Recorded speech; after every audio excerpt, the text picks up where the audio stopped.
Pizza is one of those things that everybody loves. They go out for pizza, they get pizza for takeout, and they make pizza at home. Pizza is making like an event in my house. Everybody can make their own pizza using their individual stones. But tonight I'm making one big pizza on a 15-inch round pizza stone. I use this thing for everything, including pizza. Some tricks about making pizza. I mix my own dough, which is really easy. Dough is really easily just flour, olive oil, salt, and a little bit of yeast is all it is. But there's nothing wrong with buying the already made dough, like the Pillsbury dough one or those craft pizza kits you probably used to get as youngsters. I know we sure did.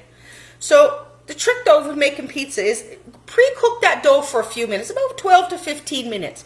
You want a little bit of, it's not doughy anymore, a little bit of brown on the crust, and that'll prevent your pizza crust from being soggy after.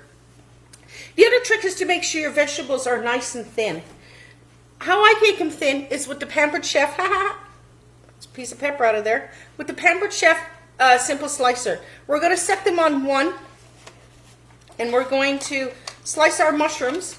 I'm going to stuff the mushrooms just in the little chamber here. This is really nice. The kids can help you and you don't have to worry about cutting your hands. And then we're just going to slice the mushrooms on top of the pizza. Look how thin he comes. That's what you want. See, mushrooms release a lot of water.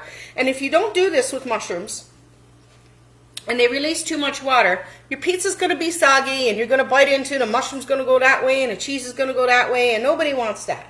So you want to make sure your vegetables are cut super, super thin. The nice thing, too, about having a simple slicer is you don't have to buy pre-sliced pepperoni and stuff, so it'll save you a bunch of money. And you can just slice it right on the pizza.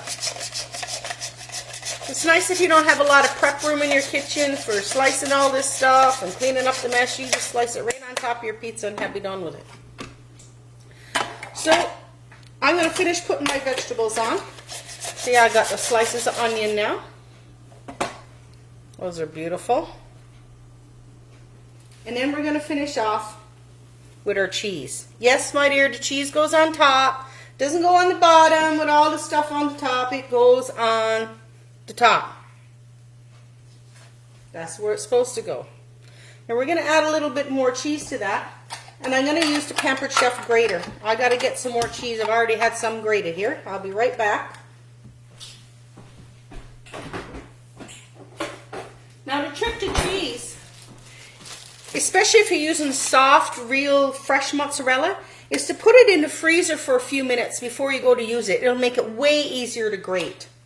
This cheese grater is also good for letting the youngsters help. It sits up like this and has a guard on it so they can just cut it like that, up and down. Or if you want to just grate it straight over your pizza, you can grate it like this. It's a microplane grater. It's nice and sharp. Look at it, it's cutting through that mozzarella no problem without getting all messy. And it comes in two sizes, the thin one for the fine grater for things like Parmesan cheese, and then the wide grater here too. So we're going to get all that cheese on. And I'm going to sprinkle it with a little bit of Italian seasoning from Pampered Chef on top. And a few little mushrooms and stuff on top to make it look pretty when it comes in the oven. And we're going to toss it in the oven now for about 15 or 20 minutes. And then we're going to let the pizza set. Don't cut into the pizza. Let all the food you come out of the oven rest. That's what makes that's the most important thing, is letting your food rest. That will make sure that it doesn't get all runny and it sets itself. Once it's rest, you want to cut it with the Pampered Chef pizza cutter. This is nice and sharp, not like those ones you buy in the Walmart. I don't know why they call them pizza cutters, because I can't get them to cut nothing. I don't know about you. And it's got this nice crust cutter on the edge too for catching on the crust on the edge. Now here's a tip. If you do order pizza out, and we all do, ask them not to cut the crust. Because if they don't cut the pizza for you, and you cut it at home instead, and I'll tell you why. When they cut the pizza, by the time they get it delivered to your house, you got the pizza cut and the cheese and the sauce and everything is going into the pizza crust and it's making it soggy, and then you got an old limp piece of pizza. You know, nobody wants nothing limp, do we, ladies? What we want is a nice firm piece of pizza that's going to taste wonderful and not taste soggy on the bottom. So get them not to cut it. Cut it with your pizza cutter when you get home, and it'll be just like eating it right at the pizzeria, instead of wondering why it's always so soggy when you take it home. Have a great night, and I hope you enjoy your pizza.